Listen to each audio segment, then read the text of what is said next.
Hi, my name is Katrina and I'm here with IdeateTV, and we're here with Eric, who is the director and creator for Giant Robot. Hello. Hi there, how are you? Good. So how's it going here? Oh, it's awesome. DesignerCon's been amazing every year. This is like year 6 for us, I think, in a row or something like that. And it's been amazing every year. And it's like this year's it's the most epic.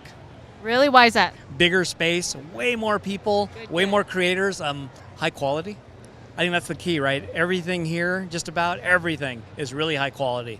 And this is like creators. This is a newer phenomenon where people are able to be independent creators, make things, make toys, make a plush doll, design your own stuff and make it, and with good quality. It's amazing. Yeah, it is. It's amazing to see how many creators and craft makers are here together. I'm gonna guess that in the world, and I'm being totally maybe I'm being totally dumb and with blinders on, this has to be among the largest group of creators in the world. Wow. I'm gonna guess, am I gonna go to France and then go to a convention there and go, wow, they have this many creators? I'm gonna doubt, no, I'm gonna doubt it. Oh, wow. I bet you this is the most in the world. Well, that's really exciting to hear. So tell us a little bit about the story behind Giant Robot and how you started that and the journey it's been. The store? The story. Story, okay. Well, it started off as a zine, a hobby. There was not other publications and magazines that I really liked or I thought that reflected me and anyone I knew, so I thought I had to start my own. So I started a magazine called Giant Robot, and we published for 16 years in print. Was available all over the place, every newsstand, bookstore, and more. And then we opened shops and an art gallery too. And how has it been kind of moving forward? Where do you see Giant Robot moving forward? Wow, that's all I kind of think about is moving forward, to be dead honest. So I usually don't even think about the past work. We no longer make a magazine, and I hardly even think about that. But I'm always thinking about what's next and what I need to do to keep helping others. I work with a lot of artists.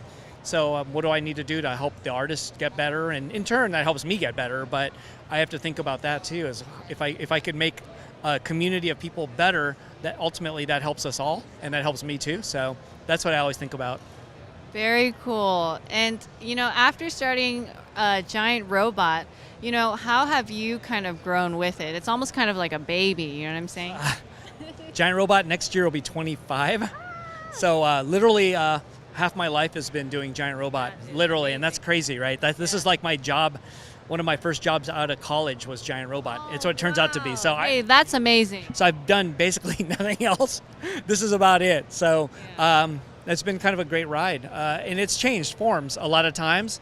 And I think I have to be able to accept all the forms it comes in. And it's sometimes awesome and cool. Sometimes it's less cool, but interesting in a different way.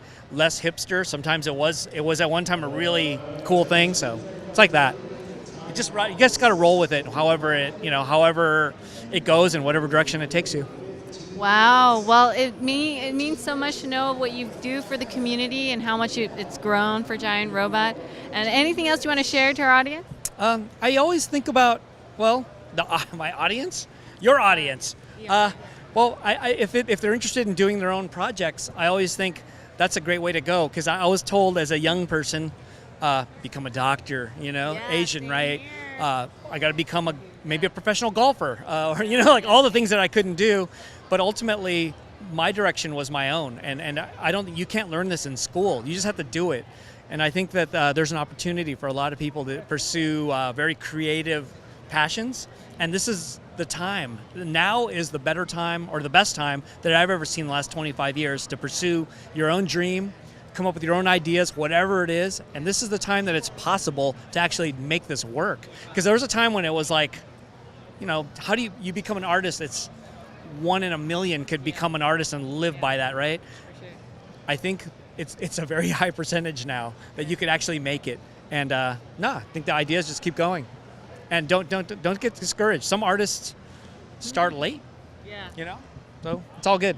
That's very encouraging. Hey, that really means a lot. Is it? I don't know. Is. I mean it. I believe it, though. It's totally true. So that's all we need, some encouragement, more encouragement in the world. Well, thank you so much again, Eric. Thanks for having me. All right, All right, again, this is Katrina with IdeateTV.